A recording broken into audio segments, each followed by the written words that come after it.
মনে পড়ে মা, লেখাটি সোমনাথ বন্দ্যোপাধ্যায় দাদার লেখা। পাঠে আমি রিয়া।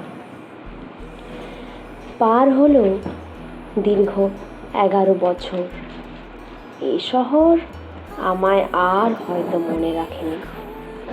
কালো সানগ্লাসটার ফাঁকে চোখ রেখে দেখলাম চেনা রাস্তাগুলো কেমন যেন অচেনা হয়েছে। ওদের প্রতিটা বাঁকে বাঁকে একসময় দুঃখ আর অভিমান জমা রেখে গেছিলাম। এক দুরন্ত দস্যি মেয়ের প্রতিদিনের সাইকেলে কত আনাগোনা, কত অজানা জেদের, কত কত কান্নার সাক্ষী থেকেছে ওরা। আজ সব স্তব্ধ, অনেকটা শান্তি। বুঝলাম ওরা জীবনের হিসেব রাখে না, আমার হিসেবটাও মনে রাখেনি। হাঁটছি বাড়িটার দিকে, সেই বাড়ি যেখানে ছুটে গেলেই একটা মা পাওয়া যেত, যার আদরগুলো স্নেহের ছোঁয়া পেয়ে আমাকে প্রতিদিন রাঙিয়ে দিত। আর এখন 2 কামরার ফ্ল্যাটে মা বলে ডাকলে ছোট্ট মেয়েটা এসে আমায় জড়িয়ে ধরে। আমাদের বাড়িটা, একটা ফ্ল্যাট দাঁড়িয়ে আছে কেন?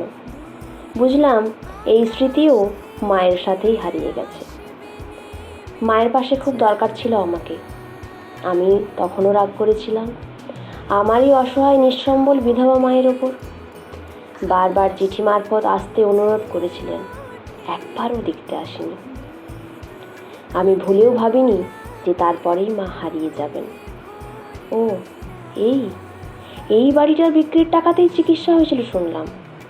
আমার মায়ের শেষে কিনা আর্থিক সংকট। হায় ভগবান, আমি পাপী, বড় পাপী, একজন রাক্ষসী। পাড়ার লোক আমার মতো বেঈমান স্বার্থপর মেয়েকে মুখাগ্নির জন্য মৃত্যুর খবর না দিয়ে ভালোই করেছিল। চল আমরা ফিরে যাব হোটেলে। তোর দিম্মার বাড়ি নেই আর। আমি সব হারিয়ে ফেলেছি। একটা প্রেম করে, একটা বিয়ে করে মা স্নেহ, আদর, ভালোবাসা, শান্তি হারিয়েছি। না জানিয়ে বিয়েতে মায়ের রাগ দেখেছি, চোখের জলে গভীর ভালোবাসাটা দেখিনি। হঠাৎ বিয়ের কারণে মায়ের করা অপমান মনে রেখেছি।